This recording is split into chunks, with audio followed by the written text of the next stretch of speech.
back, members, for second technical session on topic. We have CA Manohar present on the topic. I now request Bangalore branch CA Shetty to kindly escort our speaker on the desk and also welcome him by presenting a floral bouquet.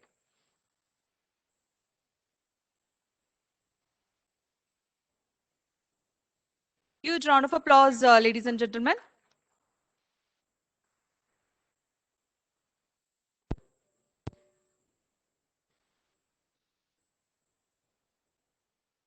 Thank you, sir. To give a brief introduction about our speaker, CAP Manohar Gupta is a commerce and law graduate and a fellow member of ICAI. He has secured 48th rank in CA examinations. He has worked with AF Ferguson and Co Chartered Accountants for about 2.5 years in their audit department and is practicing as senior partner of Dagley and Co Chartered Accountants. He is member of Financial Reports Review Group of ICAI. He is technical reviewer of Quality Review Board. He is an expert reviewer of qualifications and audit reports under SEBI. With this very brief introduction, I welcome you for today's program, sir. Over to you.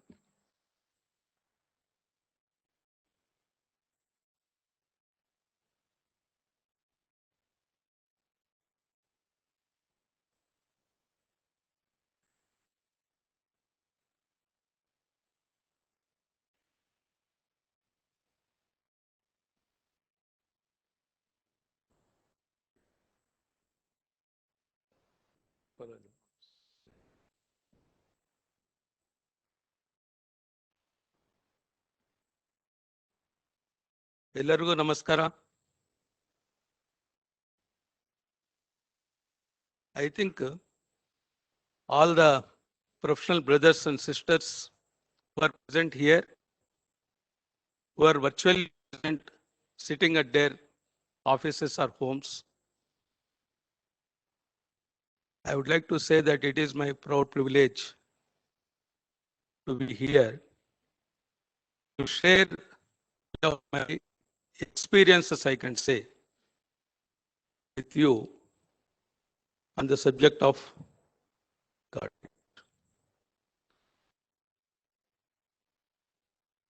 And financially, due to COVID, my presentation was in virtual mode. I think I was told that mine was a second virtual presentation on the same topic of bank audit. When someone asked me to just to make a presentation bank audit, I immediately accept.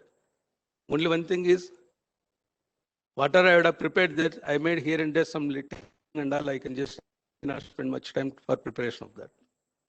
And number two is, I will learn more and more when I take up the topic called bank audit. So at least I can carry out some effective audit. Like now here in the morning when we have like stalwarts like Mr. Suresh or Shyam, when we had, I could take the advantage of their presence. This is one of the reasons where I just think of going for bank audits. See, now today, surprisingly, the inaugural speech, Mr. Thakur has gone into more and more of technical details. It was just as good as a technical session. It was not an inaugural session. And another surprise was what I wanted to speak, here already covered. That's what Suresh was worried.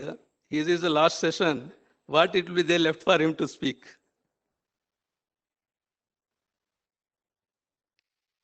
I think he just spoke in the inaugural also, and also Shyam also covered what is the scenario of the banking industry, present banking industry. See, this is one of the standards on audit, or even the requirement is there present days. KYC norms, know your client. So you should know the industry, banking industry in general, and in particular, the bank which we are going to audit, or the bank or the branch which you are going to audit. A unique thing in bank audit is that everything is a surprise. You will not know for last 1 week, I think people they were eagerly waiting. Because earlier, generally, what you see, any phone call comes on mobile with a number. Generally, I will not show interest to pick up the call because a lot of promotion calls will come. But I determined last 1 week, any calls come, I should not miss. This is the one thing what we have to keep in mind. What I felt, most of because since I do not know whether by default, but fortunately, unfortunately, I was the central auditor of a public sector bank. I just retired. So many people, they keep just pose questions. This time I have not got audit. I have not got branch audit. What is the reason? Why? This kind of things. So I thought, that everybody will speak about advances. Everybody will speak about the core banking. And a lot of sessions are kept now, even specifically morning we saw about the LFAR and all, we think what are changes made. I thought at least I should spare some time to just dwell upon the procedures for appointment of the branch auditors. This, I think all of you must be aware, but please bear with me. What are, since morning, what are people, I'm repeating. This year, Reserve Bank of India has changed the norms for selection of branch auditors. I just thought, let me just bring out that changes in the norms so that it will be helpful to the members for taking. So now basically what they have brought this time, branches covering 90% exposure of advances, both on fund-based and non-fund-based of the bank should be subjected to audit. So earlier, the non-fund-based concept was not there earlier. They have brought into the concept of non-fund-based. And then cross-section of rural, semi-urban, urban, metropolitan branches should be covered. Then another pertinent point what they have made change is ensure that all branches not covered by concurrent audit, not covered by inspection, all CPUs and LPUs and centralized subs should be covered. So this was one of the area which excellent thing they have done. But as morning we discussed, there will be contradictory situations could arise. When branch auditor has been appointed for a carrying out audit of a central processing unit, and those loan documents relates to another branch which is carried out by another branch auditor, then who should cover? Because as it is, my experience shows that when the bank, while appointment or during when the banks they conduct any meetings or seminars of the branch auditors, clearly they indicate that yes, we are free, every document is available with you, we can show, we are very transparent and all they talk. And they say that we earmark also, you can go and visit the central processing centers. I would tell you my experience as a statutory central auditor, when I wanted to visit one particular processing unit, I had to spend 3 days to get their concurrence. And after visiting that one, they say that we are very busy. Chairman or managing director asked some information, can you please visit tomorrow? This is the kind of cooperation we expect from the bank officials. And also now particularly you can understand the situation. Already a central processing unit is under audit. They say already we are getting audited. Why you should come and see that one? This kind of issue definitely will come. I think we have to wait and see how it will be sorted out. Then earlier, what as a morning also in the inaugural speech, Mr. Divak mentioning mandatory coverage of 1/5 of the branches with advances of less than 20 crores. I think there's something wrong because all branches above 20 crores should be covered for audit. It was there. Now that has been dispensed with. As far as the process of sending the MA forms and ICIPDC making the list of auditors, categorizing them to 1, 2, 3, and 4 categories, and sending the list to RBI, there is no change. Absolutely no change as far as this aspect is concerned. Excuse me.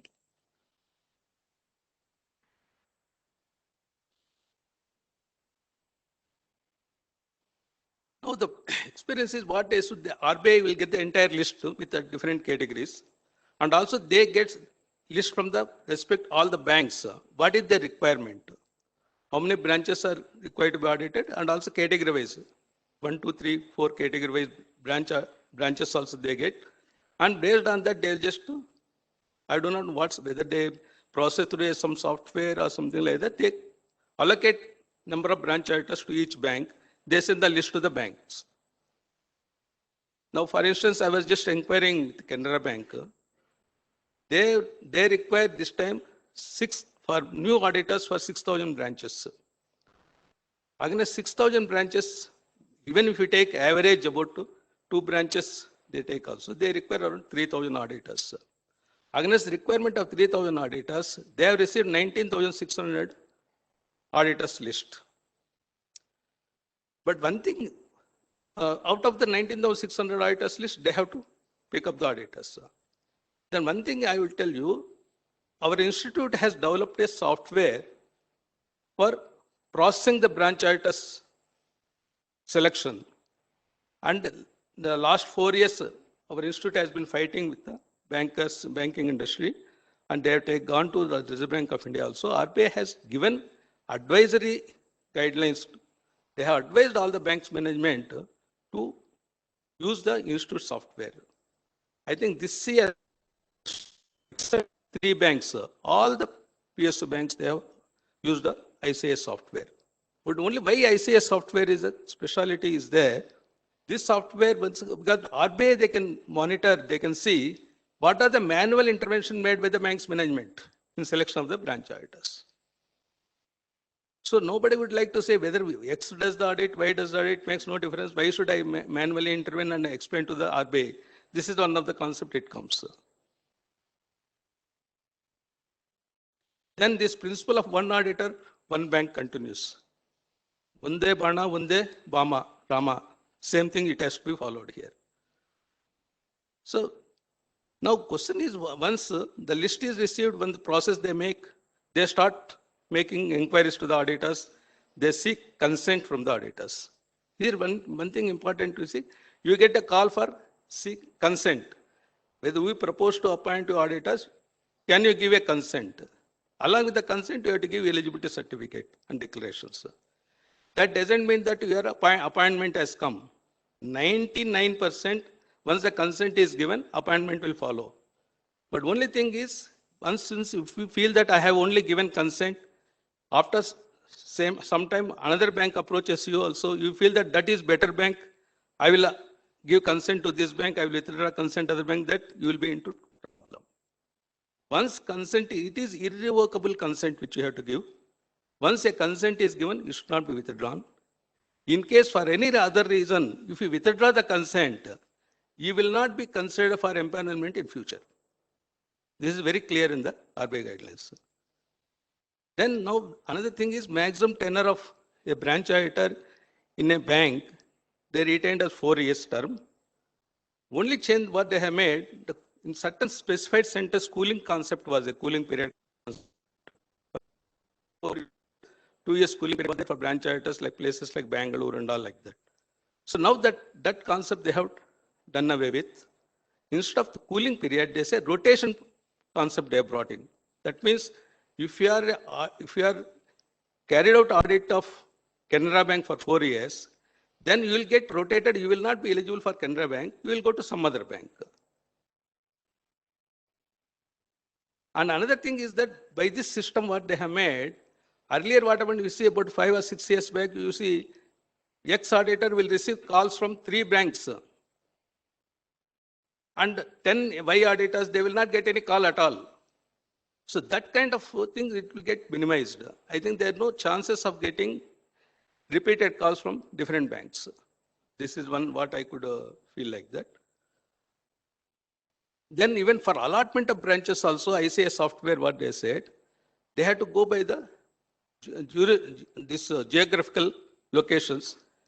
The branches, whatever category of branches like A, B, C, D categories, 1, 2, 3, 4 category of branch auditors are there.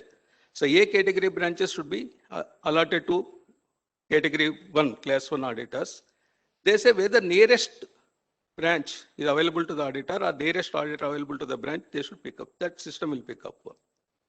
When in the absence of the particular category is not available, then they will go to next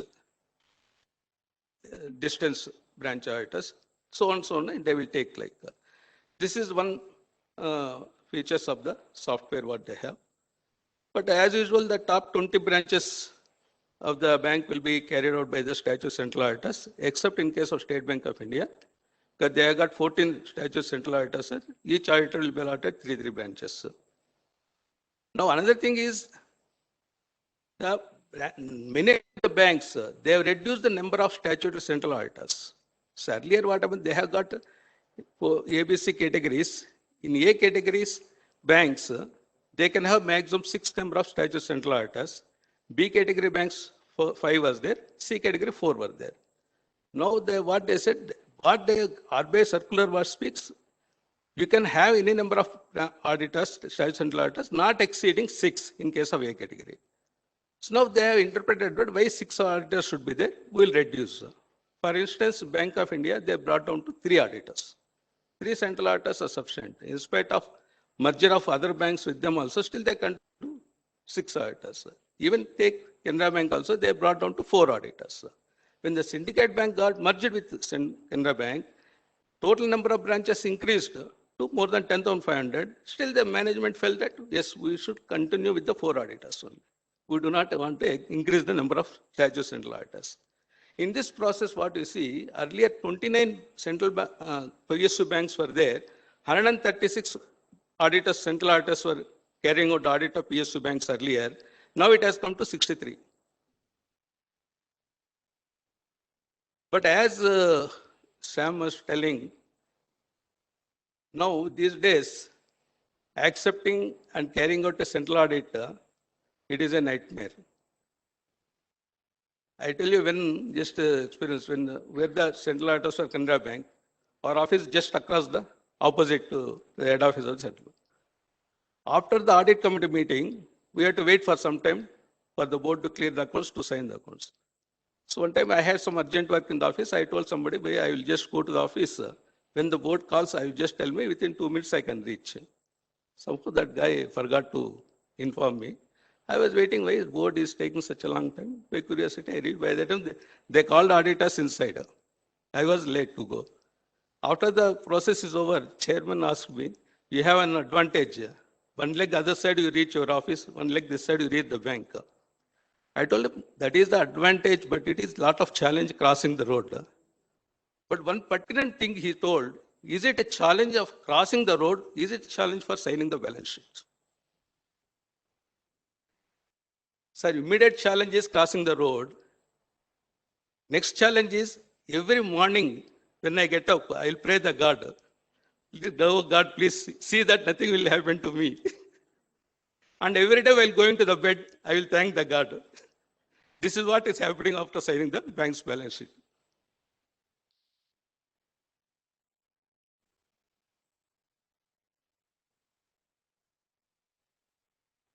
One point is that they have brought a system that to maintain the independence of branch auditors, the appointment will be made for 4 years. But bank will not communicate with you that your appointment is for 4 years. They will communicate only appointment is only year-on-year basis. But once the selection is there, 4 years they will appoint. They cannot remove the branch auditors without RBI's prior approval. That it is not very easy for the bankers also to go to RBI and see that the particular branch auditor is removed. Unless very extraneous situations, this can happen. Very rare it will happen. So this is one, we have independence of the audit. That is one thing. Then firms whose partners are on the board of the bank or SCS retired from the bank, they are not eligible to continue as a statutory branch auditors of the same bank. This cooling period concept for minimum 2 years, that has gone done away with. Now they have said the branches across all the centers of the country on completion the 4 years term of the continuing branch will be subject to policy of rotation. But one point here is that the audit firms will not be eligible to be reappointed as SBS in the same bank where they completed their audit assignment prior to rest or rotation, at least for one more cycle of 4 years. That means if you are the auditor of the State Bank of India, 4 years you have completed, then after 4 years you are rotated to Bank of India. After completion of 4 years in Bank of India, again you cannot come back to State Bank of India. That means you are bound to carry out the audits of State Bank of India as well as Bank of India. So that is the point. So when you see, you should not think that, okay, I have some contact, I should get a contract. It will not be possible now. SCS retiring, of course, we cannot continue as a branch auditors. Then I just wanted another thing, the professional ethics. I wanted to touch upon the professional ethics. Professional ethics has undergone change. New code of conduct has come from 1st July 2020. I tell you, it is very pertinent point for all the members of the institute to go through and understand what are the changes happened in this professional ethics and see that to comply with the ethical requirements. But I just wanted to briefly touch upon the professional ethics with relation to bank audits. So as I said already, in order to maintain the independence, the appointment is made for a term of 4 years. But statute branch auditors should not interact with the borrowers of the bank. You should not interact with the customers of the bank.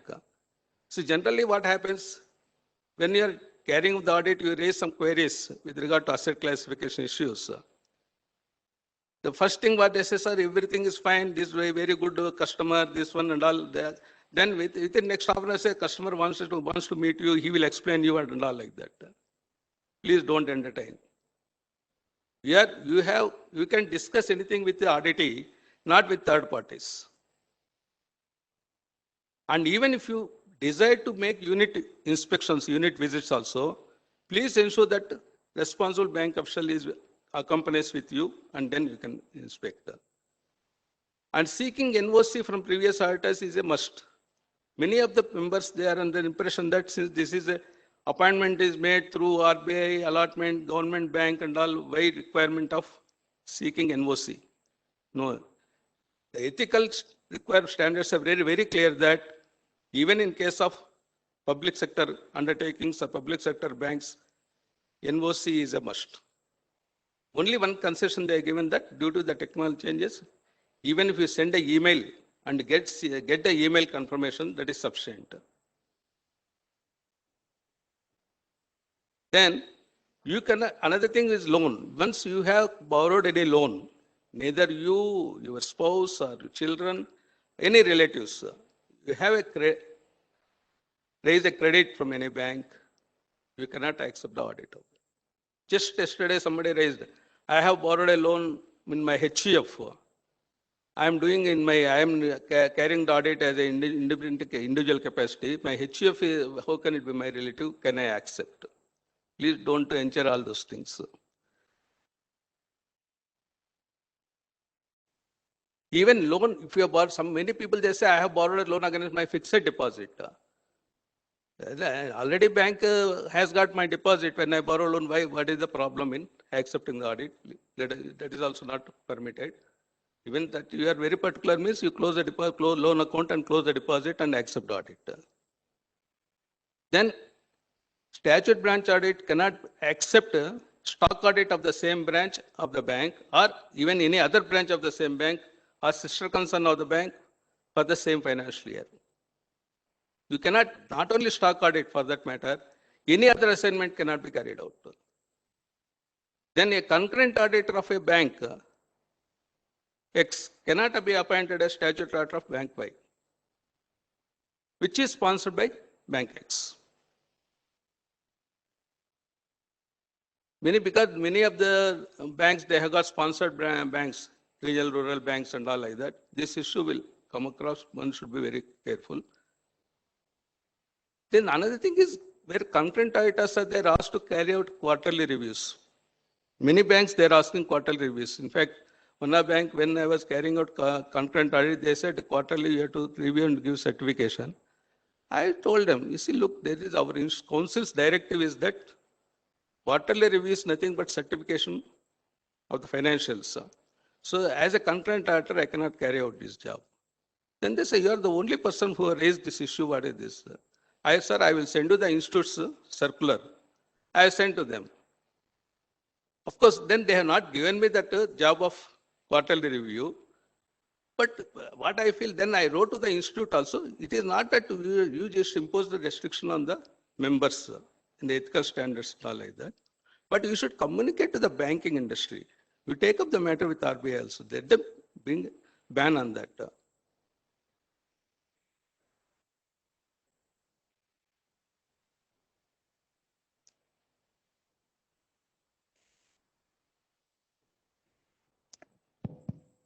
In Indian Bank, Mr. Amarjit Chopra was the audit committee chairman.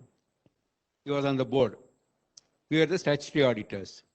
In the audit committee, we placed written note on record to say that Indian Bank is allotting the concurrent auditors to do the review, which is against the professional code of ethics, and tabled it to them and told them that whether the others accept or not, Indian Bank should not insist on the concurrent auditors to do the limited review. And this we told Mr. Amarjit Chopra, and I hope he would have taken care because that year we retired also. This is what central auditors, we need to also de-risk ourselves by putting it on writing in there. See, one thing, sir, what happens now, we are longing for the bank audits, sir. Statute central audit is heavy risks. And with this kind of one morning, what you have seen, the changes in LFAR and all like that, branch audit also is going to be quite tougher and riskier. And coming to the remuneration part, last revision of the bank audit fees was in 2009. 12 years over, there is no revision in the branch audit fees. Cost of living has substantially increased in the last 12 years, But there no. In fact, I tried myself for last 3 years through banks management and also through RBI, they conduct separate seminars for the central auditors. In that forum also, I have raised and I made a representation. I submitted the memorandums also. Only they say it is under consideration. That's all. So how long is that consideration? God alone knows. So now, what if the stage has come that earlier, whatever bank audit was a lucrative, people used to take it very thing and say, because once a bank audit is coming like that, they were just completing the audit in no time, and they say, because there are instances have come that 3 branches allotted to a branch auditor, because I can tell you very clearly, because the 4 walls of, because only members are there. Out of allotted 3 branches, he completes within 1.5 days. And reaches the head office, sir, I complete all the 3 branches. Any branches which you could not allot to them, anything is there, please allot me. Banker is very happy. So this can be, I just always tell that, please don't consider this bank audit as a bonus. We must work. And now it is additional burden, either we have to take additional care compared to the other type of audits what we take. Because the features are there embedded in the bank audit. There are no sufficient time is given to you. Within the available time, we have to comply with various things. And also documentation is very important. I just tell you, in one of the peer review, my experience is the most, generally in the tax practice, except the bank audit he has done. I had to carry the peer review. I went there. First, he said, sir, I bring all my files to your office, you can see. Sir, I wanted to see your office at least. Let me come and see you. I went to the office. He has shown some what are the files and all like that. Then last I said, that this particular bank audit you've done, please. So that file I will give you later. I said, okay. That later, 3 months happened. He has not come. Several reminders I given. Then one fine day he brought, and sir, I brought this file. This is what to say. Thin file. Only 2 documents are there.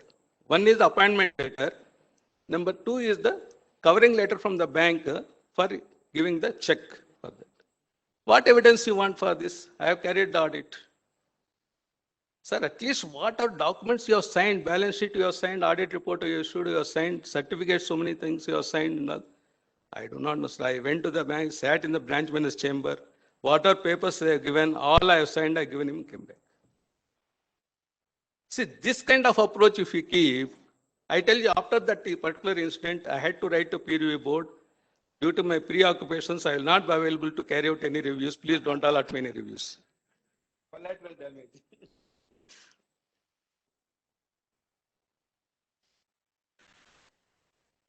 Tremendous change in banking. One good thing about that is that, in terms of that change in the auditors and things like that, okay, now there is no break which is going to happen Yes. for auditors who have been continuing also. So one thing is no break is going to happen. And also the confusion of many people are not getting an inquiry. Some people getting inquiries in more multiple banks. That is getting. So that issue, I think by and large they are solved, I think. In same way, there is some confusion with some branch auditors, especially considering last year there are many mergers which happened. They were in a bank which got merged. So they have a concern whether they will get audit. And it has been clarified that the bank with which it has been merged, they will become the auditors of that bank and they will continue to get audit of the bank in which this bank had got merged. That's a good point. Yeah.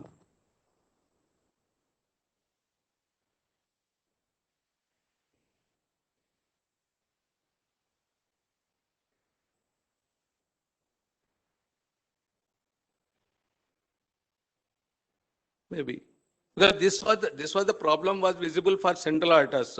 Central auditor of the bank which got merged with, they got a balance 2 years term also, they will not get any further audits. Maybe this is the problem is causing. Yeah.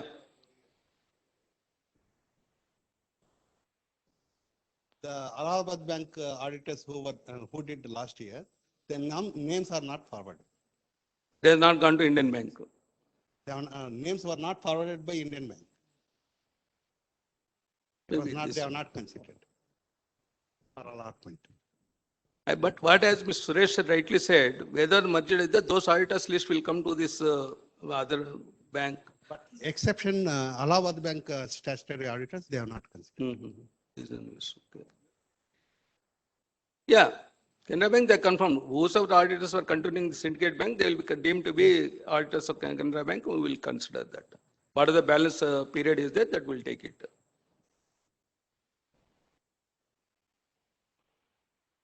Now coming to the banking operations, we call them as commercial banks. Do you think that there is a concept of commercial banking is there in the banks? All the government's popular schemes are rooted to the banking industry. Priority sector lendings, so many other personal loans, agriculture credit, and all this. We know what exactly is happening in these sectors. Go to the large scales. Infrastructure loans. You take the development of infrastructure, either road projects or ports, airports, power projects. This is fundamental responsibility of the government to provide this infrastructure to the public, Indian citizens. They have taken the banking industry as a mode for carrying out these projects. These projects cannot be a profit motive projects. The various problems are there in these infrastructure projects. I will tell you now, even we have in our state also like irrigation projects companies, Krishnabhaga Jal Nigam Limited, Karnataka Neeravari Nigam Limited, Visvesvaraya Neeravari Nigam Limited, like this.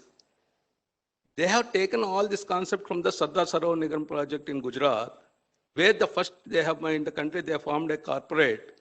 All these dams, the irrigation projects and all to raise funds from the public by way of bonds and all like that. They thought this is easy way, government thought easy way to raise funds.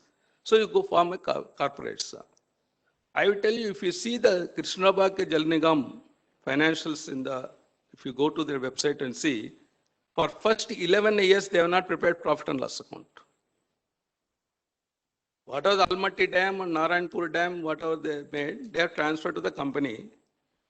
And about 7,000 crores also they have allotted shares to the government. Then further they have borrowed funds, more than 6,000 crores from the market. To service this interest cost, they have no resources, no sufficient profits. If they make profit and loss account, they will run into huge losses and no entity will subscribe to their bonds. Then they have taken the accounting concepts, whatever that, this is my dams are still not completed, my canals are going on, work is going on, still I will keep as a capital work in process. I will all expenditure, I will treat as a expense incurred during construction period, and they went on making. So this kind of concept, this is a problems of infrastructure projects. That kind of infrastructure projects, if the bank finances, whatever release further you have given for DCCO for 3 years infrastructure, you have given additional 1 year and all, it will not be sufficient at all. You can't expect any infrastructure projects to make profits and service their debt. Also, it's subject to so many legal litigation issues will arise. Acquisition of the lands. So this kind of things we can bring into the banking industry that, okay, such a huge amount loan account has become an NPA and NPA growth is increasing and all like that. You cannot just make, this is the one of my feeling like that. Then again, the fraud elements, I think sufficiently discussed that what I can say, Island FS or DHL, or even in banking, Yes Bank and recently Lakshmi Vilas Bank, what has happened. Fortunately, the depositors' interest is safeguarded in the Lakshmi Vilas Bank. Only the investors have lost totally.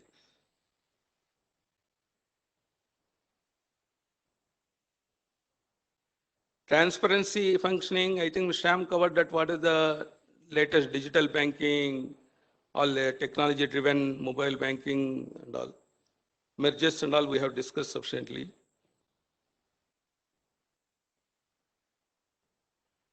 The increased level of automation, because this is automation, what I was just talking to Mr. Vittal Raj, he is expert in this technology-driven audit tools. Recently, we find in social media, in 15 seconds, 30 seconds, we can identify the NPS in the bank audit. If that is the case, then there is no branch audit required at all. Why audit is required? Some softwares they have developed tools are there, it can generate, once the data is fed, within 30 seconds, it may generate the reports, but that is not the end. You can use that. I am not against the using of the audit tools in the technology-driven platforms to carry out the audit. But only thing is, it should not be over-exaggerated. Somebody said that I will file my return of income on 1st April itself. Yesterday, one of the client telephone said 31st March 2021 is there. You have to sign balance sheet on 31st March 2021 itself. Sir, you have to wait up to midnight of 31st March. Then after 12/01, it becomes 1st April. So this kind of innovative thinkings are coming in the people, that we should be very careful. Then now PSB is also required to report on IFCOFR. I think we discussed morning on this issue. Then you see the HR front, wide gap generation wide gap between the HR, because the senior official and young person gap is too big. But average age of HR in the nationalized banks is around 48 or so now it is. In spite of lot of people recruited, youngsters, they have brought in. Still the average gap is not getting reduced. But another point is what kind of people they are being employed by the banking industry. All the engineers, software engineers are jumping into the banking industry. Because they are not getting the people who are having the finance background in the banking industry. I just went to one branch. Then that the AGM was talking, some lady was sitting in front of him. She was doing something on the mobile. I thought because these young girls, they will be doing all the mobile messaging and all like that. He asked me, 2 minutes, sir, I will just do it. He was talking something, he was telling to her, she was doing. Then after finishing, he said, sir, what we did, you know? I said, I have dictated a letter, she entered in her mobile. She will put it, convert into a system and will bring a letter to me. This is what I'm doing because they are experts in the sending messages and receiving messages and all the software. I am using their services in this matter because I cannot explain them what is the banking, what is the appraisal of the credit, what is the monitoring, what is the NPA and all like that. At least here they can be useful to me. This is what the situation of the HR in the banking industry.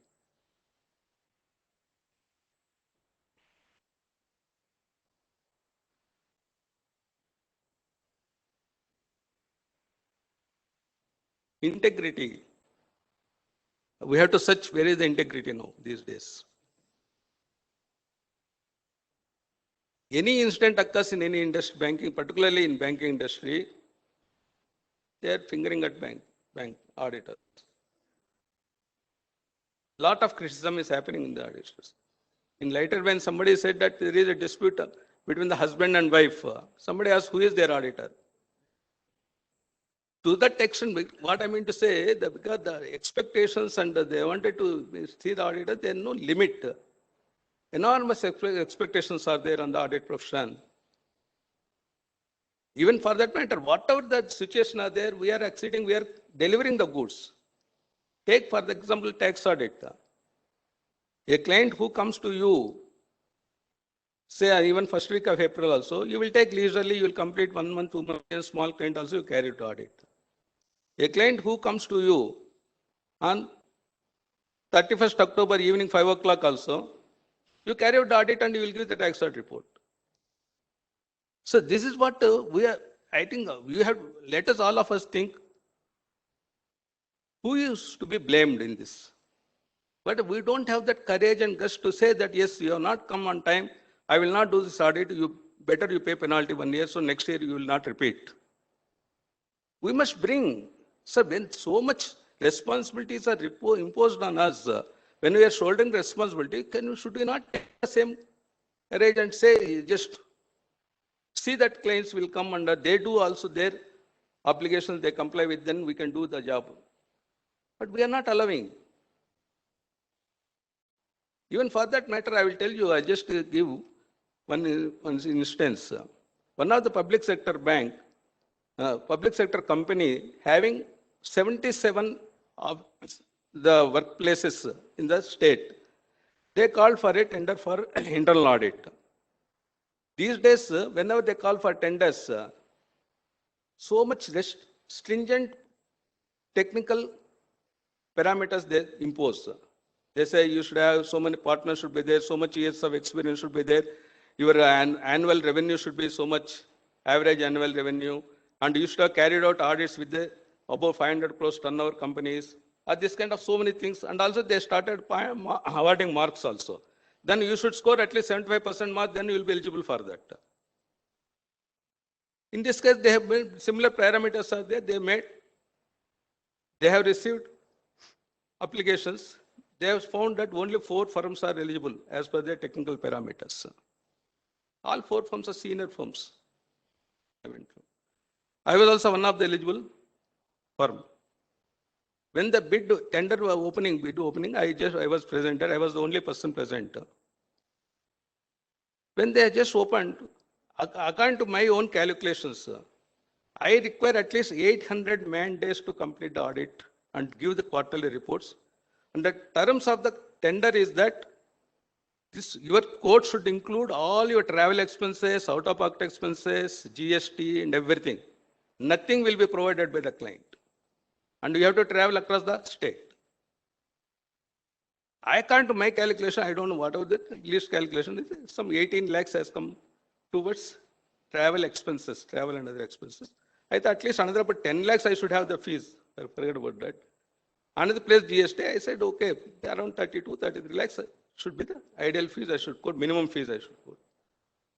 Then first tender they opened, 23 lakhs was there. I said, okay, I'm out, no problem, that is there. Then, sir, I just wanted to leave. No, sir, wait, another 3 only we have to open, another 2 will open. Next one, it came 11 lakhs. And next one, it came 7 lakhs 25,000. Actually, I could not resist myself.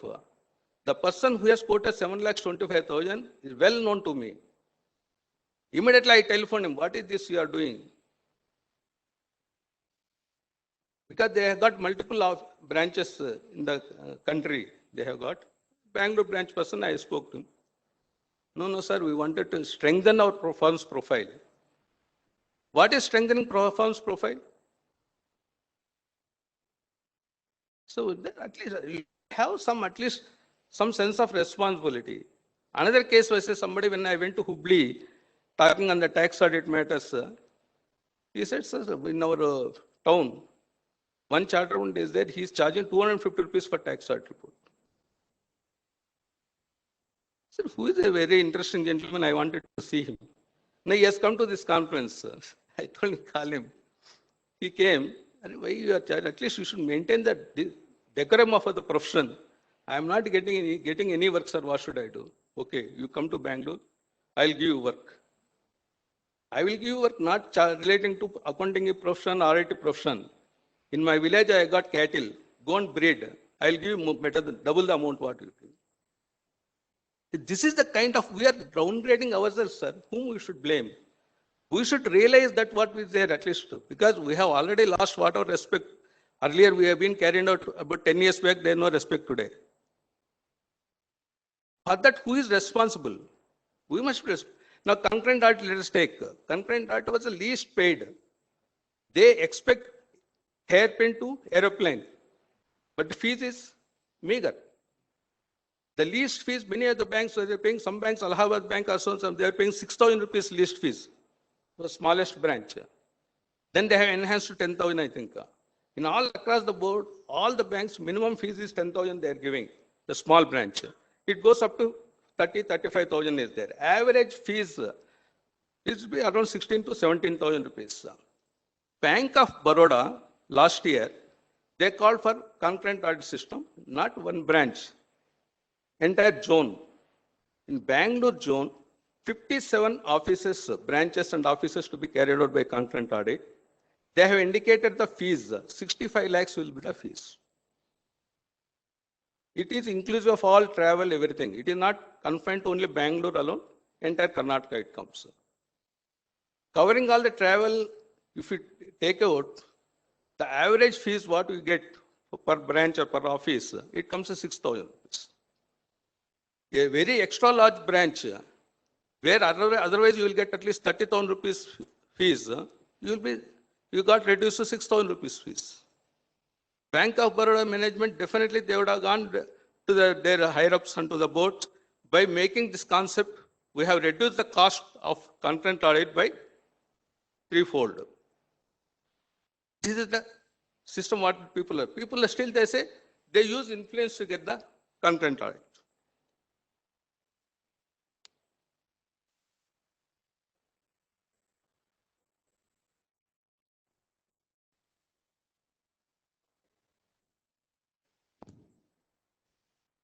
Sir, how do you say, sir? The question is, many banks, they engage in retired bankers, 3 branches they will give concurrent audit to do. And also large branches, corporate banking branches they give. He will go half a day he has to spend. Out of half day, 2 hours he will spend with his ex-colleague chatting. And he will see then finally when you go there as a branch auditor, whether concurrent audit reports, sir, they will cover up. If external chartered firm has carried out, they will come heavily on them. If their own ex-employees they have done, they will try to cover up. Every bank this is there. Yes.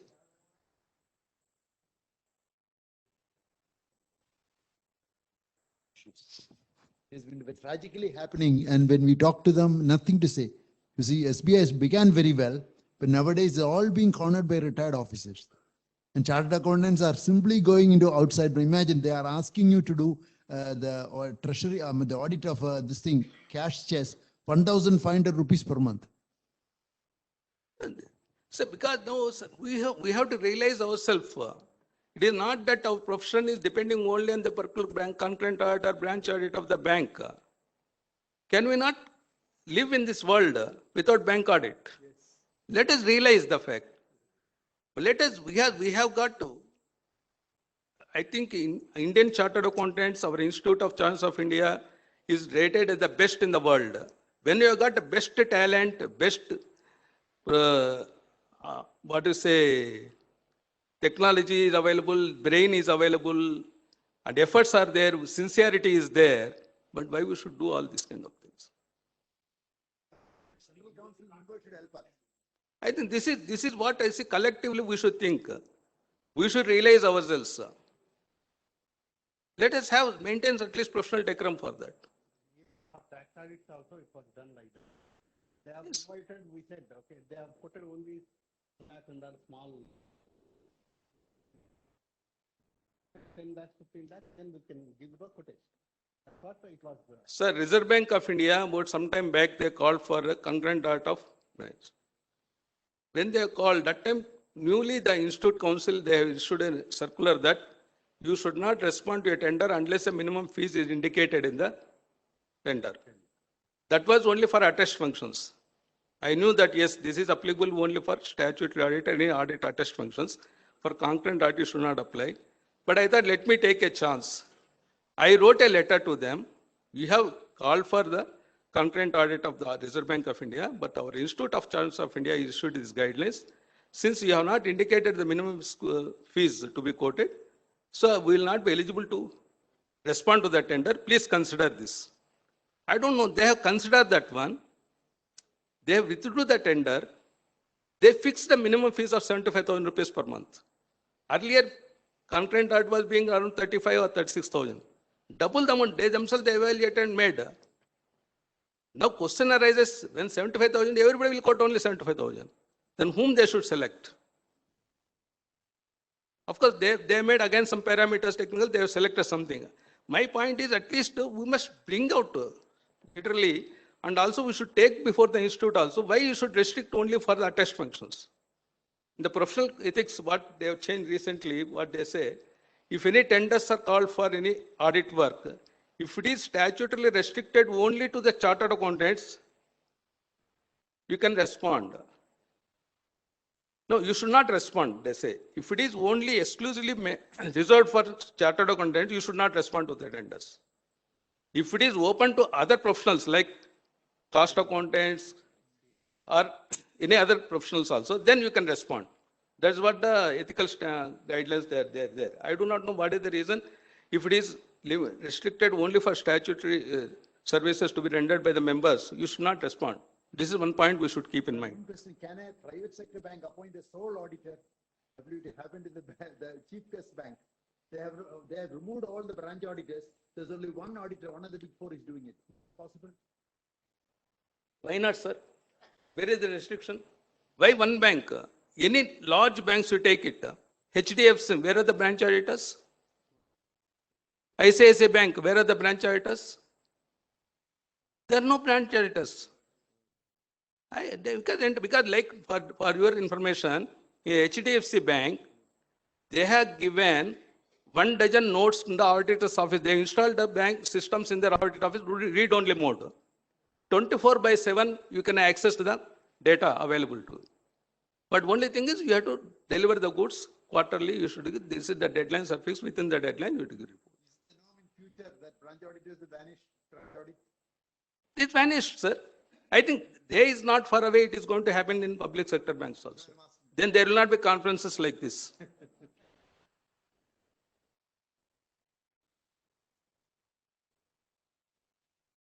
SEBI regulations, sir, because almost all banks are listed banks now. SEBI regulations, because one side RBI is bringing the regulatory changes, SEBI also coming into other side. In fact, for that, if you see quarterly review reports, there is a conflict between RBI guidelines, what is the report to be given, ICAI, what has to be given in the as per SRE 12400, and also what SEBI requirements.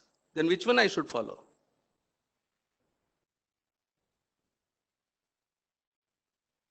Now, what they have lot of regular changes they have made in the SEBI LODR guidelines, which has come in 2015 onwards. But then now question is, every agency is trying to increase their supremacy. In between, we'll get sandwiched. Yes. Now, the divergences when it comes, Reserve Bank of India, they talk about divergence. Morning in the inaugural address also, he spoke about divergences. Divergences, they're talking RBI, they say that if the divergences beyond the threshold limit, 15% of the total advance, 10% of the provisioning what is there, bankers are expected to disclose in their annual accounts, in the notes to accounts, what is the divergence. As per statutory audit, what are the NPA level? As per Reserve Bank of India inspection, what is the NPA level that we have to disclose. Now, SEBI has come one step ahead. Wherever such divergences are there, within 24 hours from the date of receipt of the RBI's report, you must file a document with the SEBI. Bankers head office also to go through the RBI report, which runs to hundreds of pages, to find out what is the divergency and all like that. It takes enormous time. They again 24 hours.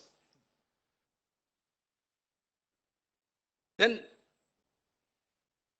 already people, many banks, the RBI started seeking explanation from branch auditors. They are seeking explanation from the statutory central auditors, no doubt. They are extending to branch auditors also. Yes, we have carried out audit of such and such branch and this particular so and so account. According to our inspectors, it has become NPA. Why this account is not classified NPA? Please explain. This is happening. So one should be very, very careful. The reasons for divergence, I think what inaugural address also he said, I just listed out, they expected provision against non-fund based facilities. In one of the report, they said, they got non-fund based facilities, there is a delay in the RP.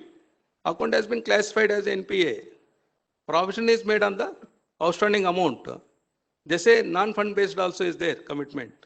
LC is opened or BG is issued. On that also you should make a provision. This concept so far, we have not thought as a professionals. The provision should be made on non-fund based exposures. Now that is going to come shortly. I think we should be very careful wherever the NPA assessment is there. We can raise this issue also. Wherever the account is classified, even sometimes loss asset category also will be there. They would have given some BGs. Then we should, I think there's it is a right cause to raise the issue that one, why not we make a provision for this BG also. Security-wise asset classification, omission of MOC. See, when you make a asset classification, you take care that yes, it should be, account should be downgraded as NPA and all, you make provisioning. But one more thing, when they due to security reason changes are there, because they have taken value of security X amount, we are bringing down the security value to Y amount. There's a reduction in the value of security. That means it will have an impact on the capital adequacy ratio also. So every branch reports is there. We have got to issue separate certification for Basel returns, capital adequacy returns also. Wherever this is there, we must ensure that MOC should be issued for Basel return also. Because many of the branch auditors, I find that this area is not taken care of.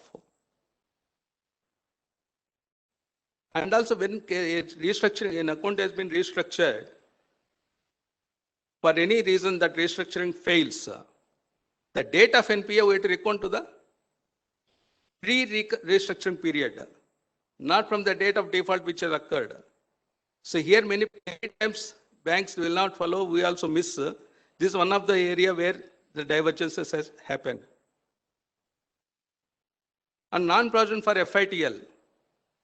See, whenever as per the restructuring program or if you convert any existing facility unrealized interest into carve out into FITL, then the requirement is this provision should either provision should be made or that amount should be kept in a sundry liabilities account. Banks, suppose if they kept a sundry liabilities amount means we are withdrawing from the profit credit. Interest, whatever you accrued, you have recognized in the profit and loss account with reverse, put it in the sundry liabilities.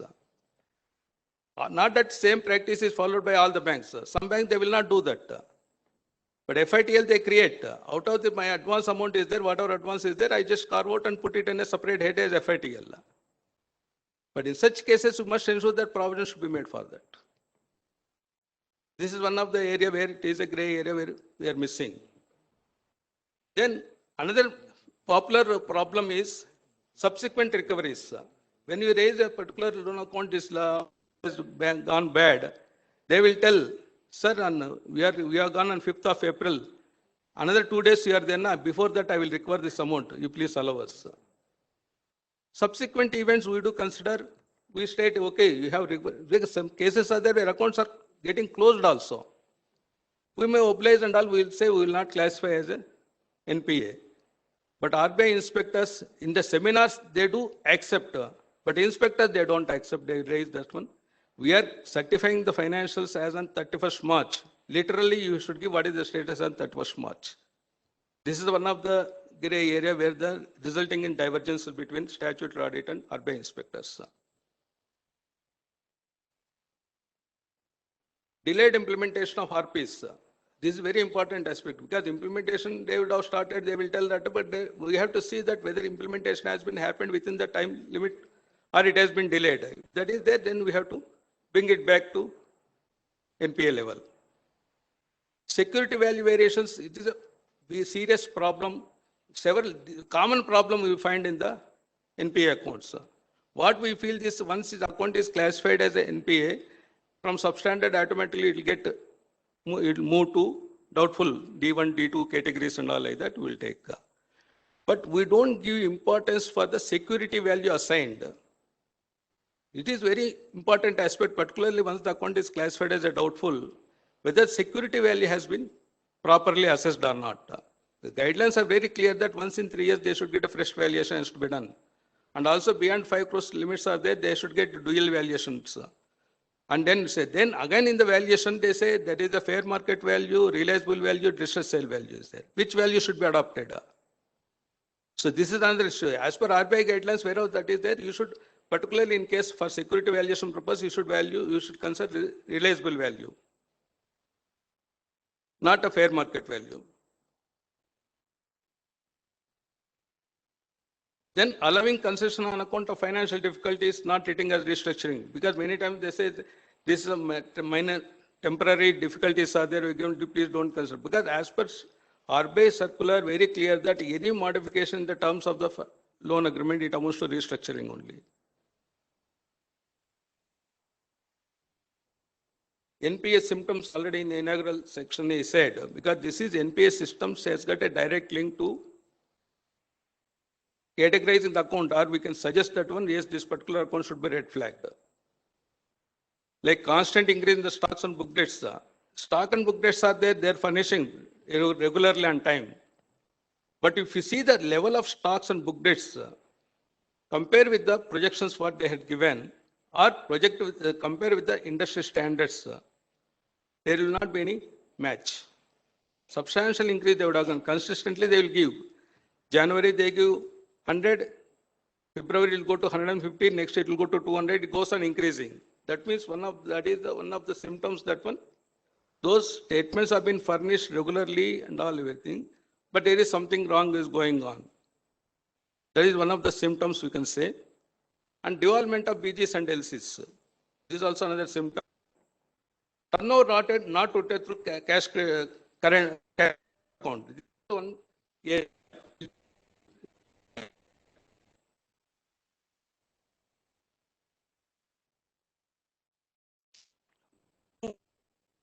Information and to cash accounts. This is one of the weak area. In fact, you were still morning, RBI has come out with a certain December 2020 that one. Once your cash credit facilities are extended, you should not allow to operate current accounts. So generally what explanations you will get, current accounts we have opened, but it's mandatory they have to maintain this current account also, because they would have given this current account number to various agencies like GST authorities, income tax authorities, customers, all like that. So we have to maintain the current account, they say. Now there at least we suggested that where current accounts for these reasons, if you have allowed them to maintain, if debits, no debits, no withdrawals should be permitted. This is what in fact we went on raising this issue at every board meeting level and all like that they made. I think then RBI has come out with a circular that one, that is, we should not allow the current accounts to be maintained. Then circuitous transactions, related party transactions. This is one area. One classic case I could find an experience where a group of consisting, they have borrowed from loan from a bank. They have got accounts in 6 branches in the same city. In Bangalore alone, 6 different branches, their accounts are there. Out of that 18, 6 parties are here, 4 parties are here, 6 parties are another branch like that. Then when on the date of last day, 89th day, you find the amounts are received, fund transfer from so-and-so branch. It has, they got other account, from there it has come. From that other branch, if you see that they are transferred from another bank. Circuitous route they make from one party to the other party, even the bank, forget about the branch, even bank itself, they do not know what is happening. So this is one of the area where we should take like that. Then pre-shipment credit facilities are extended by the bank, but no post-shipment credit facilities. This is one of the serious issues, because post-shipment credit, they will go to some other bank, pre-shipment credit is in the bank, then there will not be link. And also this one more, check purchase facilities are fag end of the year. Particularly check purchase facilities, there is a very bold circular of Reserve Bank of India. You should not extend the check discounting facilities to any customer unless you have a valid sanction terms. Against a valid sanction ticket only you can discount the checks. But what happens, check is discounted on 28th or 29th of March. That gets reversed. This is only just a kind of a window dressing concept. Evergreening, what they call it. There is huge NPA spurt right from July 15 onwards, you see, because in July 15, they have, RBI came out with one AQR scheme. Under AQR, there's so many facilities, what they said they withdrew. Then it has resulted many accounts have gone into NPAs. Now what they have added, you can see that some statistics I could able to take. 9,36,000 crores are locked up in NPS in PS banks. Total in the banking industry. Out of that, 7,90,000 crores are with PS. 85% of the NPS are lying with the PSU banks. Then if you go to reduction, some reduction has happened. I will show the next slide chart. The reduction has happened by virtue of, not by virtue of recoveries, by write-offs. The concept of technical write-off at head office level they do. They say technical write-off, we are only instrumental for this. We have advised to get a tax benefit, you carry out write-off. Technical write-off is done at head office books. The branch books account will remain. So this is, they found this one because first they started with to claim the tax benefit. They found that, okay, NPA management also they brought this system. And write-offs, what write-offs was 70,000 crores were there in 2015-16. It has gone up to 2,20,000 crores in 2019-20. Average NPA level, because yesterday also newspaper I found that average in next September it is expected to be NPA level to grow to 13.5% against 7.5% average.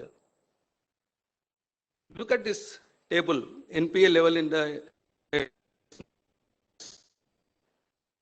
graph gradually increased from 2015, sudden spurt is there because of that AQR guidelines. Then some reduction is there. Reduction again, you know why, how the reduction has happened. And now 2020-21 you come that there may not be, further reduction will be there, thanks to Supreme Court. Then recovery of NPS.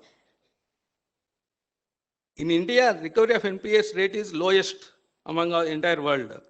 In Japan stands highest, 92.5% of NPS will be recovered. And OECD countries 68.6%.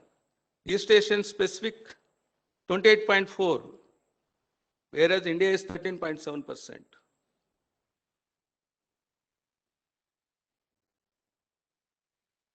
Bad loans, bank-wise if you take,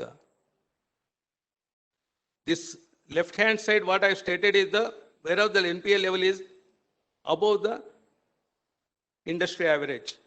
Right side is the below the industry average. Then you can see that which bank you are doing, what is the level of NPA and all, how it is happening.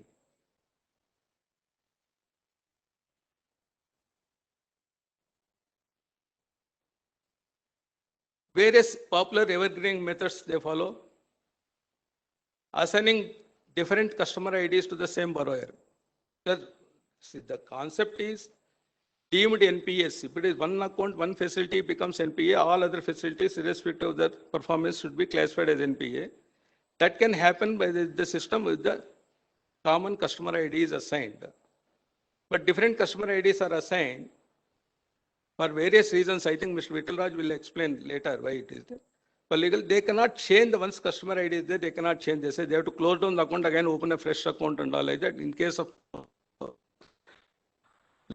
extended, legal implications will come and they would not. If they say that vehemently, they say we cannot change the ID, customer ID. But there is one facility is there in FlexCube, at least I don't know about other things. They can combine different customer IDs. I think they can link through Aadhaar number or PAN card. And they can generate one report, different customer borrower wise. If that is there, that will be helpful for that.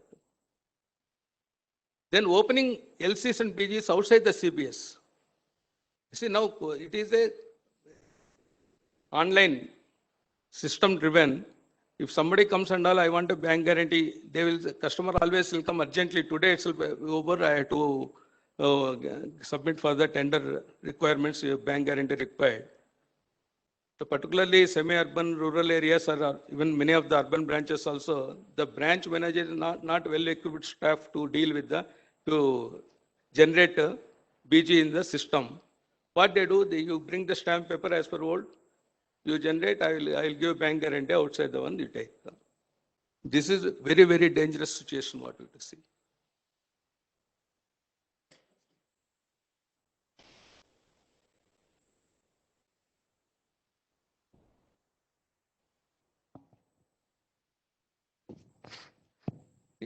Sir, we have come across situation not with an intent, but there are software glitches. For example, Yes, yeah. the software has to align that LC is devolved and mark it towards the custody and also towards the CCOD account. If the link is missing also, okay, while generating the report, system driven, by default also these sort of things are happening. So as auditors, we need to pay attention whether everything is correctly linked or not. That's right. But question is, how do you know as auditor also whether any such guarantees are given or not? It is coming. It will not come once. No, if it is devolved, it will be part of No, bills payable. sir, once it is devolved, it will come. It is, but even after coming under bills payable, it was not linking with that. So to that extent, what happened was the devolved LC, the date of NPA was different. Whereas the party's NPA date was much earlier to that. These two are having two different NPA dates. So when we went out to find why two different NPA dates for the same borrower, then we found that this linking was missing in the system. So the same thing could happen for an account if the devolved LC is less than 90 days, that can continue in standard, whereas the borrower account can be an NPA account. So this we identified and made the changes in the software itself, so that next run when it came, it was corrected. Then devolved amount of LCs and BGs, they are parking into separate account. Very clear, the guidelines are very clear that wherever devolvement amounts, LCs or BGs are there, it should be credited to the primary credit facilities account. Because then they will keep different account, GL account like TDS. Some cases we have seen that TDS account they will debit, GST account, GL parking accounts.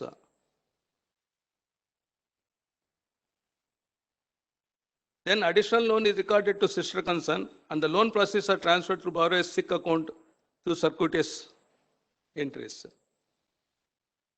Then inflated security value fed, like DP calculations, we know it is a universal problem. Now I think we have to see under Companies Act, CARO also it has come a specific query we have to answer whether the stock and book based statements furnished to the bankers are matching with the books of account.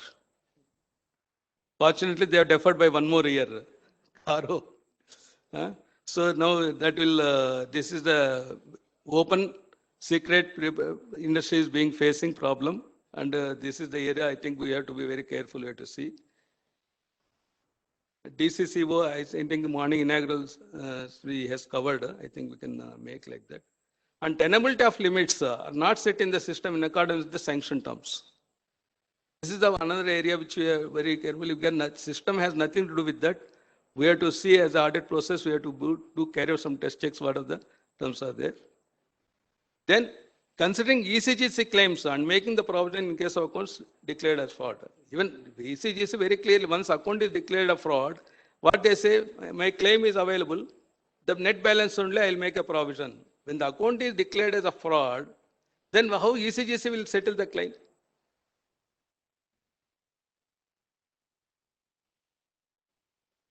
Multiple currency extensions, I think enough discussion has held, and 21st August, RBI has come out with a circular. Then one more concept, some banks have got holding on operations. You know, Trisanku Swarga.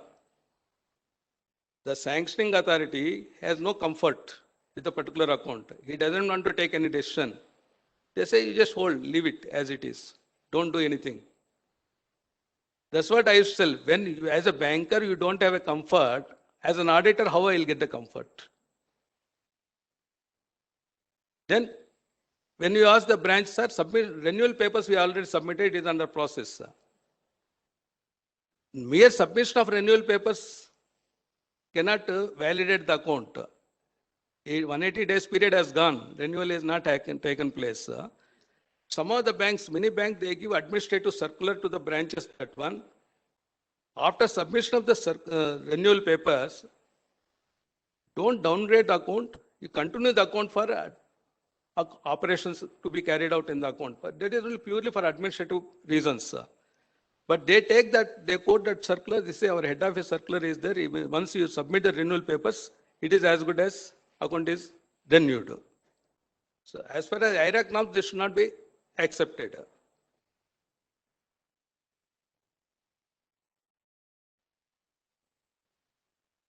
In inordinate delays in red flagging. So red flagging account also, at least I think there, okay, you may not identify the frauds. It may not be possible for you within a short span of time. But we will be definitely in a position to see that, to see whether what is the health of the particular borrower's account. Or if you find any abnormal deviations found in this account, you are always free to recommend that one, this can be red flagged. Here red flagging means you are taking extra caution, that's all. Once an account is red flagged, then it is the process, they say they have to investigate that particular borrower's affairs and account. Probably they may have to get a forensic audit carried out and get the reports. Based on that, they can take a call whether account is everything is fine, or if any fraudulent activity is there, they should make it declare it as a fraud. For this, they are given 6 months time is there. So, but at least now what we should take, we need not go into say, unless if it has come evident that there is some fraud has occurred, we can definitely have to report.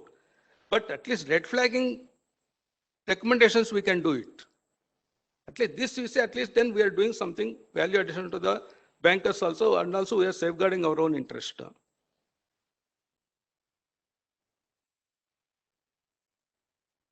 Now, this is what I said, last point what I said, what Ms. Sham was telling, like Supreme Court decision when it has come, what the judgment is, on one-line judgment, if you read.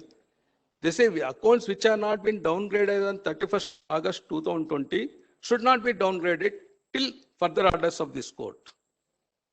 They have never talked about the provisioning. They never say that don't provide for it. Why they say they are concerned with the borrower? Yeah, because borrower for all whatever problems is moved to the court. Court has considered that one, you don't declare. But Supreme Court never said that you don't make a provision for this. This is our argument with the banker also. You make a provision as per that. You don't declare NPA fine. Provision should be made and disclosed in the financial statements. And RBI also so far has not come out with any guideline on this.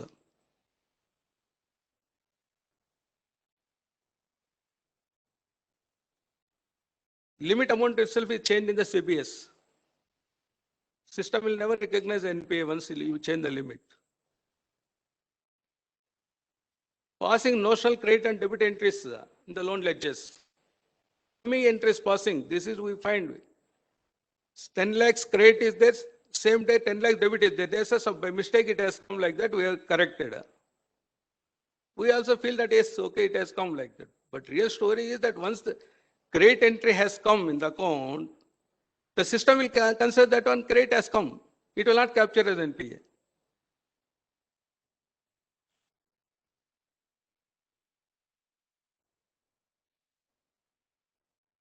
Now, finance minister in the budget last budget proposals, they said a bad bank will be proposed, formed and all the bad accounts will be shifted to the bad bank.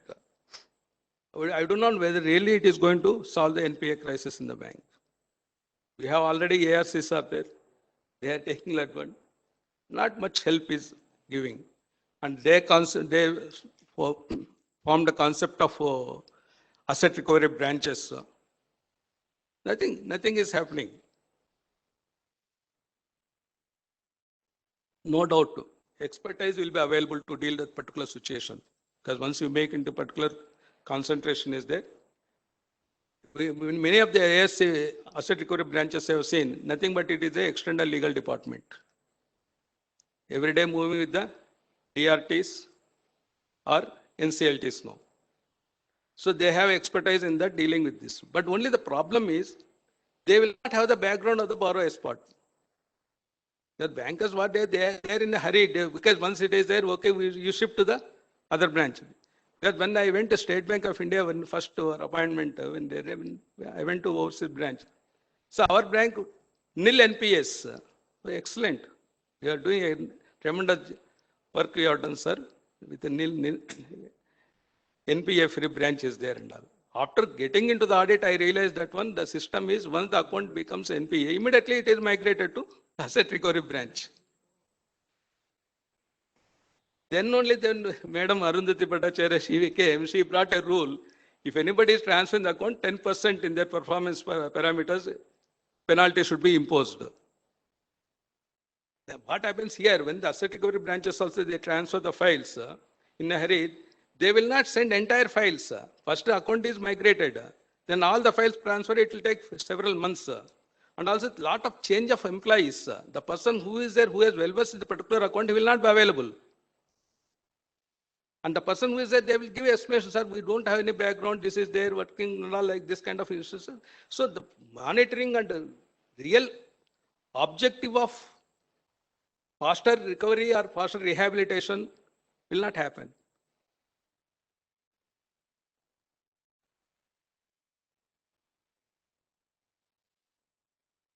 Unless there is, and again, here what I mean, coordination between these branches and NCLT is very important.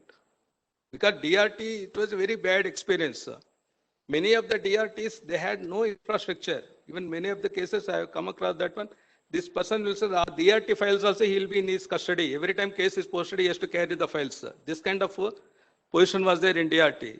I don't know what is the position with the NCLT, whether they're in a better position or not.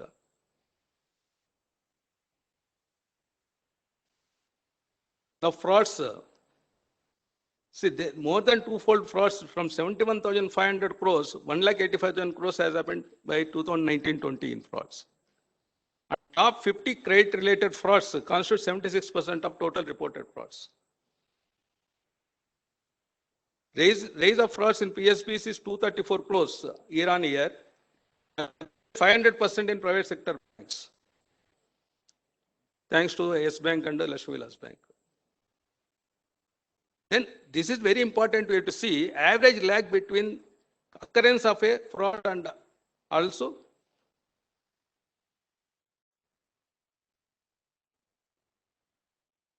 unearthing of occurrence of the fraud, unearthing of the fraud.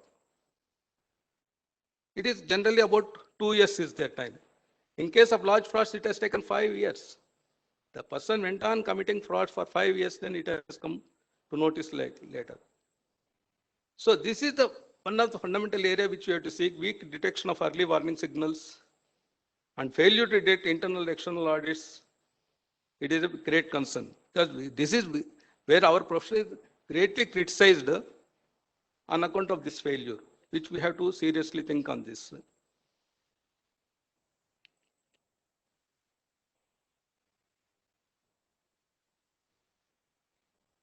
See, certain potential risk areas of leading to frauds, I just wanted to. One is falsification of accounts. If you find the provisional accounts in the intermediate period, interim accounts what they are given to the bank and also audited accounts, huge variations you will find. And diversion of funds to related parties or to shell companies, inflating stock and book based statements, it is well known take.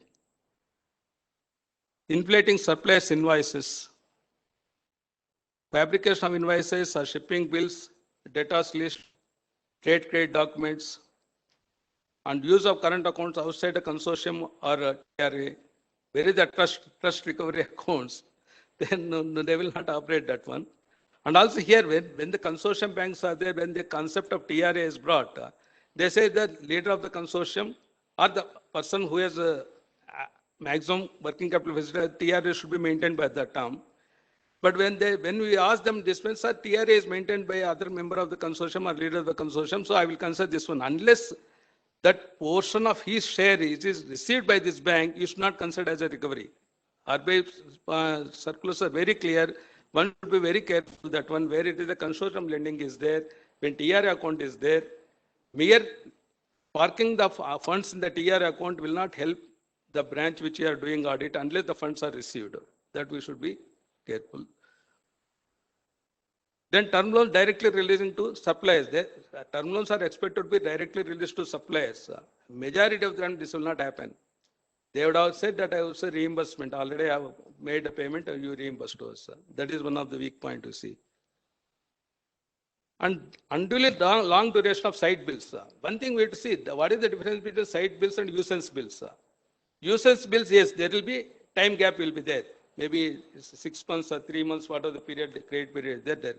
But in case of side bills, only the clearing duration only can be there. Any side bills are there, if it is outstanding for a long period, you should not accept there is something wrong in that account. And non-matching of GST returns with the financial statements. In fact, now, thanks to RBI, now they have come out. When we have raised this issue, GST returns should be made a part of periodical returns to be submitted by the borrower to the bank. Lot of resistance from the bankers, not from the bank borrowers. Then we said that, okay, if that problem is there, at least you can ask them to give a password, you can view yourself.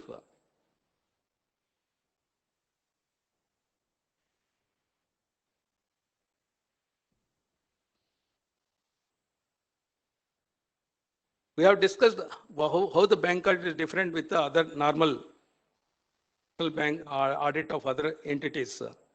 Complex and voluminous transactions, deal, availability of limited time. The moment you go there, head office, while they're making the letter itself top, they say in block letter, they said the audit should be completed within 6 days time, should report. When you reach the branch, half a day will spend with you, inquiring about your welfare and all like that. And you will inquire all the things and all. Then you say it is time for lunch, you let us go home for lunch and come back. Then after lunch, you will say, then at the end of this, sir, when are you completing the audit, you will ask. Because they're all seasoned. I tell you, bank officials, very seasoned professionals, they know how to manage the auditors. So you should also get seasoned how to manage the bank management, you should see. Then only you can do audit in an effective manner.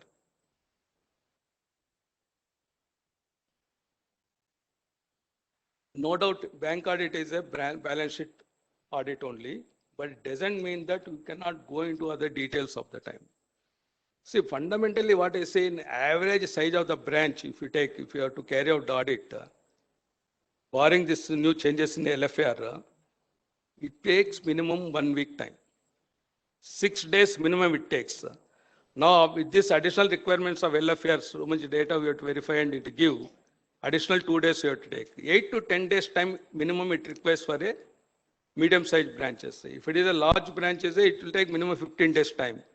I think here, this is the area which we have to tell, because we have been fighting. I tell you, I literally failed as a statute central auditor. I fought with the management at the board level, everything. Even I took the help of our own members who are in the board also help us in this. Nothing is happening. you know the date, sir, we have fixed the date. What is the reason? Oh, so-and-so director will not be available. He is going abroad. So these are the pressures we get.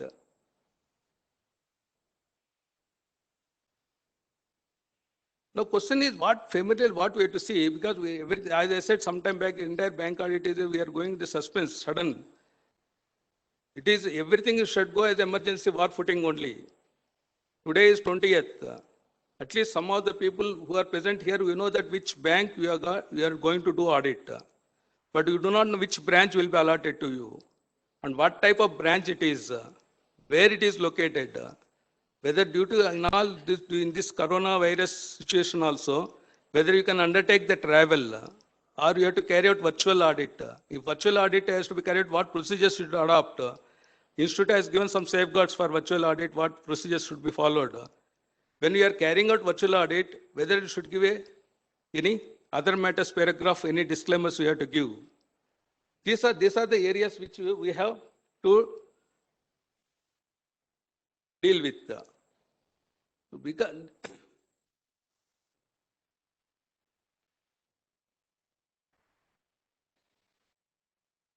I think these are the preliminary work what we have to do. Particularly one thing is sure, we have to see that what are the standards on audit applicable in case of the bank audit, at least. We should ensure that those standards on audit is complied. Among all, the importantly is that SCA 230 documentation is very important. I have just out in my slides what I said, SME research of the day, which has come because what are the areas which I have to, I will just go through because for paucity of the time, I have given in my slides, you can go through. If at all anybody who has got any issue is that they are welcome to discuss with me anytime. Whatever available knowledge with me, I can always share. So one is researching MSME debt, which has got a very important factor. Then emergency credit line of guarantee scheme. I think Sham also referred during LFR discussion. COVID-19 relief circulars, 5 different various circulars they have issued. 6th August 2020 circular is pertinent for this, which is applicable. Resolution plans as per the recommendation of the expert committee, the KV Kamath committee, what they have made, they have gone into the parameters.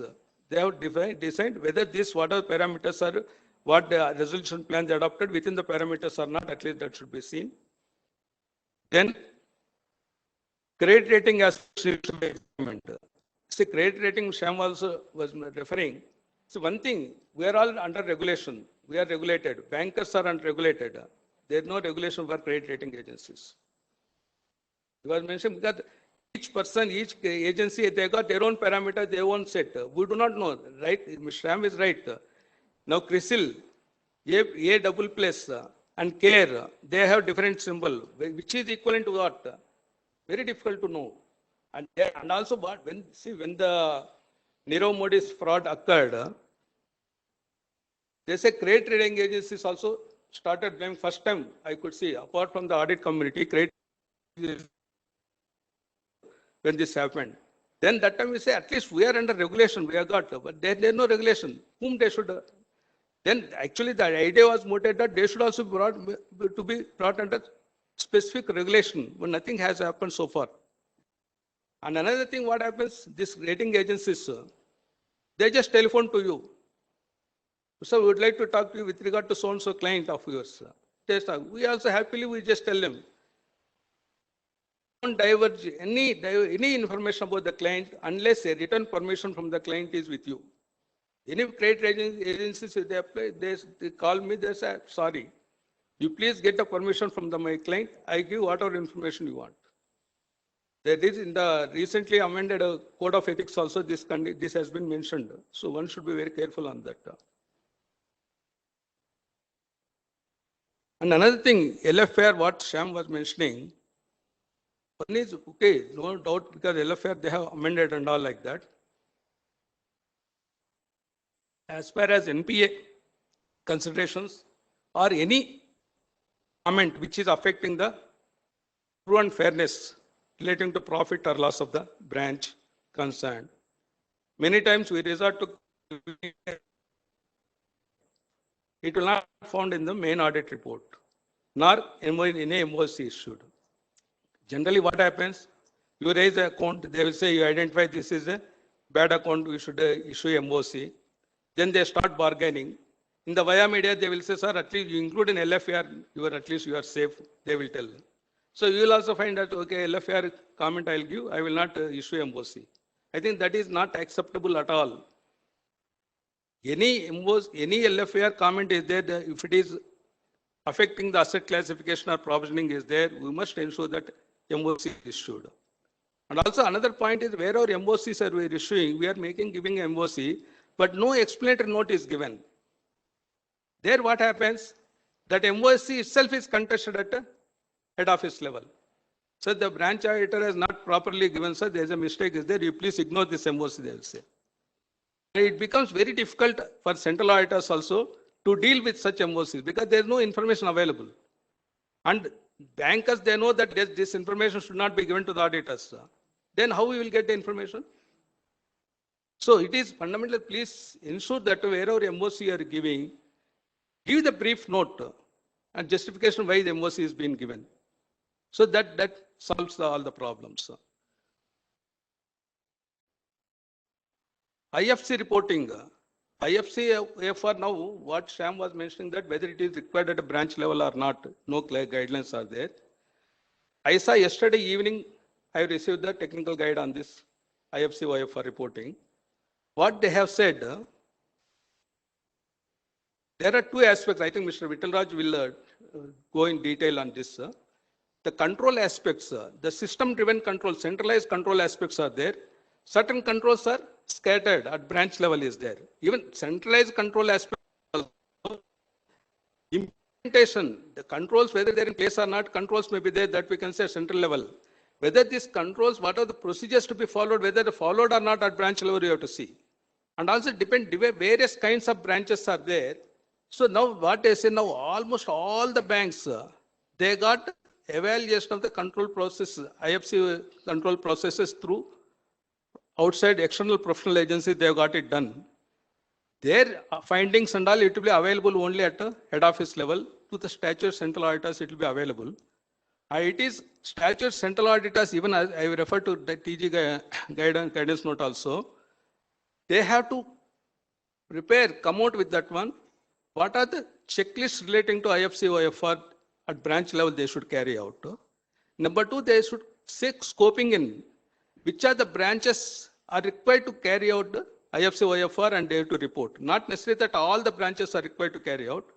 They should identify, yes, these are the branches which I said, the concerned branch auditor, they can, based on the scoping as per the statute, CSCA guidelines, they can look into those aspects and fill up the checklist and then they can give. So that will help. Like tax audits, what happened? Many of the areas at branch level, they are not applicable. They said they should block it. This clause may not be reported at the branch like that. Similar concept, they can bring it. They can bring. So that will be helpful. You are not necessarily, you should give the IFC OFR report as per the guidance note. At least you can sign the checklist and you can verify and give that will help to the central auditors for consolidation purpose. This is the, that's what in just they have covered in the technical guide and the audit also. And another point is, see, when the FCOFR report came for the general industry, then we have taken that one. That's because we are giving the report because fag end of the financial year, or rather after the complete financial year, how we can verify and give that IFCOFR exists as on 31st March. On that reason, the MC has extended by 1 year. Here, what happens? This is a perennial problem. When you are going to get appointment of branch auditors, if you last financial due to COVID reason, we got appointments only in the month of May. This time at least you may get on 29th or 30th March or 31st March. Then how you can go into details of the existing same day? You don't have any magic stick. So this is the one area which we have to think of. I think restructuring MSC, all I will skip due to this one.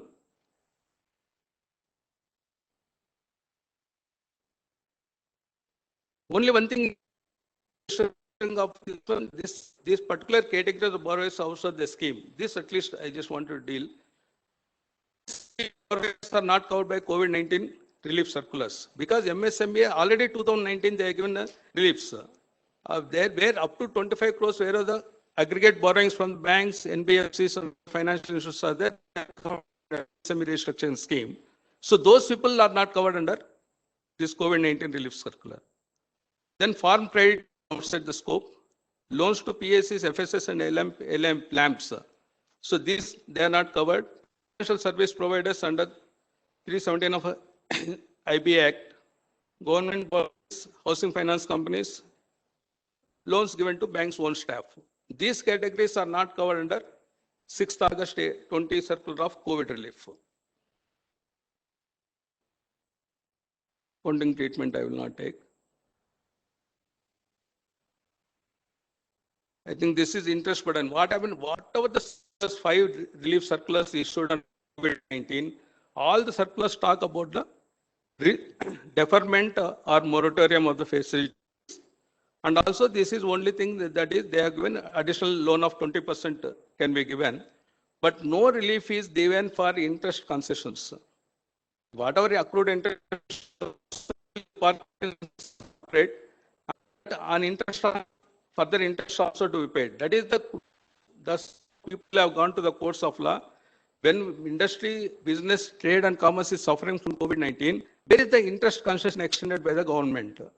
No interest concession extended. Rather, we are charging interest on interest. Then they come out with a partial relief that interest concessions they have plugged that one because no interest on interest should be the partial relief they have given. With this also people are not satisfied. That's how people have gone to Supreme Court. Then Supreme Court has come in the case of Gajendra Sharma that one. Yes, you don't classify this account as NPA till the. Actually, the petition what they filed is for getting the interest reliefs, additional reliefs to be given.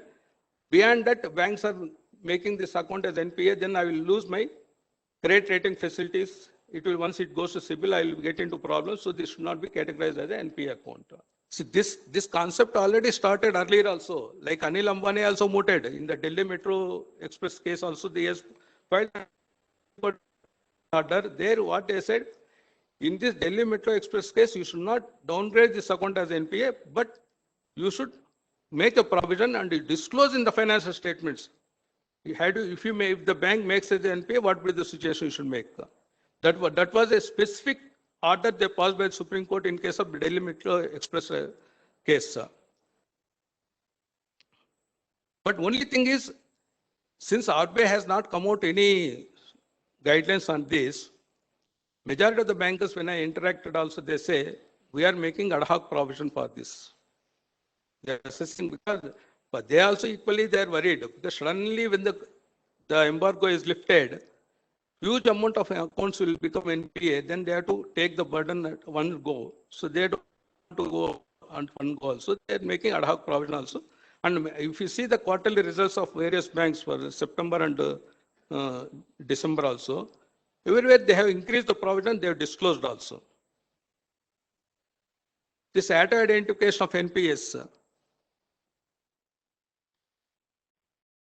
I think way back 2011-12 itself, RBI has came out heavily on the banking industry. They have given the deadline that before 31st December 2012, all the banks should have a system in place that accounts should be identified by the system itself automatically like that.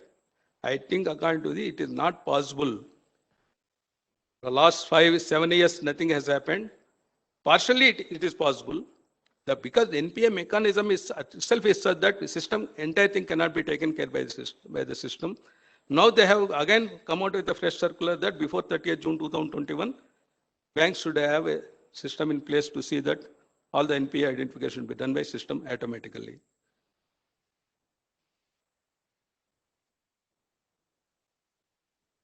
I think I just leave that. I just wanted to have some at least 5 minutes time to just interact. Any queries, any questions are there, you please raise, at least we can discuss the issues. Considering the positive time or balance, I will not look into that. Any issues relating to that, we can just discuss.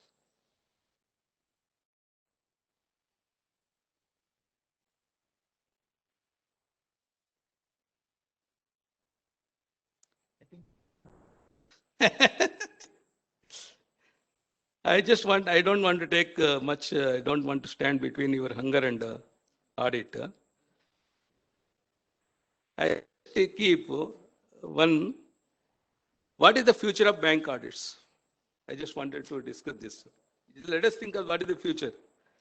Now, you see the past history, gradually tax audit. Now, no bank is giving tax audits.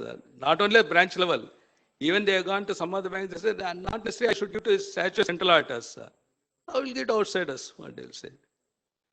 Now that is going. Now, by development of the usage of technology and all, what GST authorities they call, see, my system itself will give all the information required. Why audit is required and no audit. The same thing will happen in the banking industry also. If it is compared to private sector banks, where the single auditor is carrying out entire banks, why it should not happen in the public sector banks? It is not far away, it is going to happen. So let us not think that, okay, it is only the avenue where for our bread and butter. Let us be prepared that we can manage well our practice without bank audit also. Unless we have that courage, we can keep that one. We will not do like that. I personally feel that they should scrap the branch audit system. No statutory branch audit. Rather, let them utilize the services of our profession for value addition of the bank. At branch level, there's various things are happening. At least one good thing this time they have made, wherever the banks are not subject to concurrent audit or internal inspection, that should be covered by statute branch. It's very good exercise. Because many of the branches you go without any checks. And there at least they see now ASM concept has come. So you can act as a monitoring agency of the particular borrower, large size borrowers. You can give your expertise there, you can inputs you can give, so that will help the bankers to manage the portfolio. I think with this, I would just to conclude my presentation. I once again thank all the participants for patient hearing and hearing with me for last 1.5 hours. And also I thank Mr. Shetty and the entire his team for providing me an opportunity to be present here to share my experiences with you. Thank you, one and all.